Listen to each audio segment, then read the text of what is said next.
From not wanting to see one-sided beatdowns in the UFC to equal pay for equal work in the octagon, here's the real reason why Dana White didn't want female athletes in the UFC. During an interview with TMZ in Las Vegas back in 2011, Dana was asked if women would compete in the UFC, and his answer was shocking. Dana said simply, never. Of course, he wasn't going to leave his controversial answer without a proper explanation. And get this, it wasn't because he had a problem with women fighting. Turns out he saw something happen in Northern California which really freaked him out. Dana saw a woman who literally fought like a man. The unnamed woman apparently knocked the brains out of another woman who had no clue what she was doing, and Dana thought it was ugly. His main concern was that he didn't want to see that kind of one-sided beatdown in the UFC. But keep in mind, this was all back in 2011, and we all know Dana has a hard time sticking to what he says. 2 years after his statement, the UFC hosted its first ever women's MMA fight. While on The Basic, When Cable Was Cool podcast, Dana spoke about the UFC's sharp rise to fame, and the topic of women's MMA came up. The host really wanted to know how Dana went from saying never to making women's MMA a cornerstone of the UFC brand. A fair question indeed. Dana thought about the interview he gave to TMZ and added some interesting details that he conveniently left out the first time around. The thing is, Dana had a chauvinistic attitude when it came to women fighting. He thought women were pretty and delicate and didn't want to see them get hurt. He never expected or thought for a second that female fighters in the UFC are tough as nails and know what they're doing. And you know what? He never saw that coming. Not in a million years. But his attitude changed after one fighter made her UFC debut. And you guessed it, her name was Ronda Rousey. Rowdy was a total game changer, not only for the UFC, but for women in MMA as a whole. Before Ronda, women fighting in cages wasn't a thing in the big leagues. But then Rowdy came along, crushed it in Strikeforce, and suddenly everything was different. Looking for it.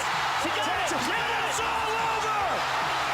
Once again, first round armbar finish for the champion, Ronda Rousey. Dana admitted that Ronda was the reason he changed his original stance on the issue. One day he had a meeting with her, and halfway through, he was already convinced that he was going to bring women into the octagon, a historic moment for women in combat sports around the world. And Dana believed that Rowdy was just the right fighter he needed to make it happen. He later confessed that in the end, he was right about his decision. Surprisingly, after the successful meeting, Dana didn't catch any flack from the Fox Network's bigwigs or anyone else in the UFC about letting women fight. In fact, the only people who were hesitant about the whole thing were the fans. Dana used to think people were exaggerating about women not getting treated the same as men, but then he made Ronda Rousey the headliner over Dan Henderson and Lyoto Machida. And let me tell you, fans lost their minds. Fans were so pissed, they started sending nasty messages to Dana about his decision. It's unfortunate that people would be so close-minded, but here we are. Dana was really shocked by all of the angry, weird responses, because such a thing never happened to him before. But then again, it was the first time he'd ever taken such a big step in support of female athletes. Previously, Dana's public views about women's boxing weren't that great either. He said that it used to be considered more of a sideshow before he did his first women's fight. When Ronda Rousey made her way to the octagon, the entire arena erupted. And again, looking to finish it. It is all over.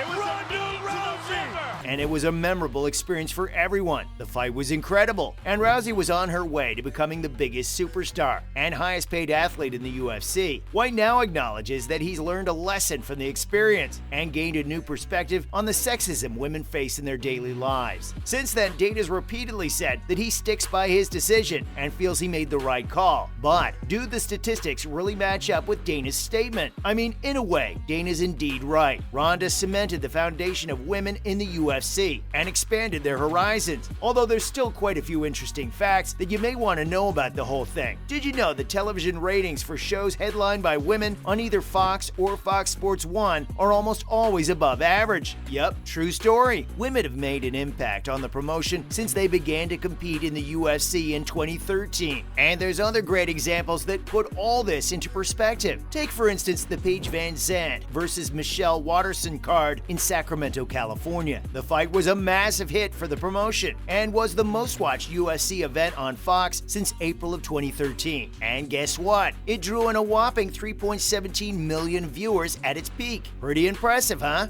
Wow. The body lock makes this excruciating. She's out.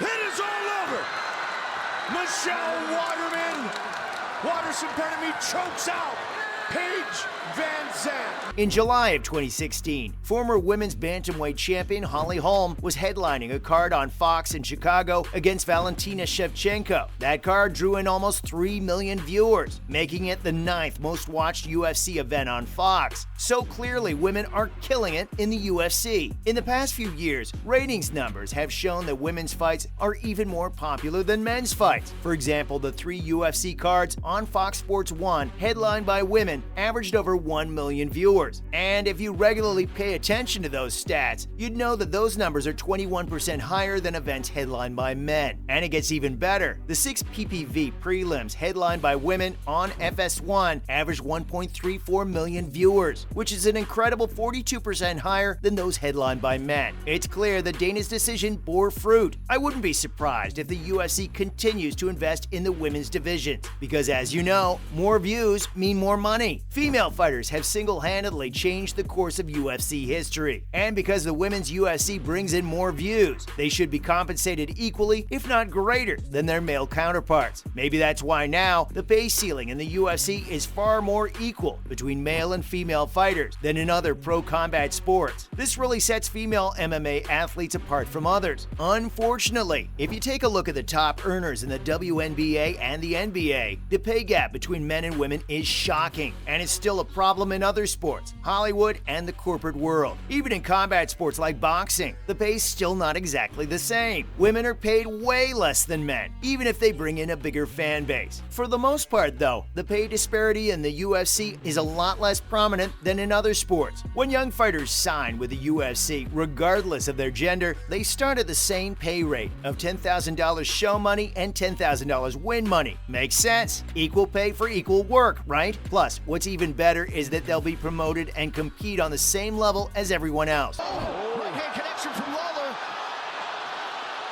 Lawler wise to welcome. Oh, something happened. They wobbled Diaz back to his feet.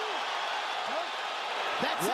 Sure, the average male fighter still makes more than the average female fighter, but the ceiling is far more equal than in other sports. Just look at Ronda, who made millions in the UFC. I mean, she's only surpassed by other big stars like Conor McGregor or Brock Lesnar. And let's not forget Amanda Nunes, who's making $500,000 per fight. Let's be real here. It's a salary most male fighters can only ever dream of. So while Dana White and the UFC may have been slow to include women, they've made significant strides to create a level playing field for everyone. And there you have it, fight fans. From equal pay for equal work in the octagon to not wanting to see one-sided beatdowns in the UFC. That was the real reason why Dana White didn't want female athletes in the UFC.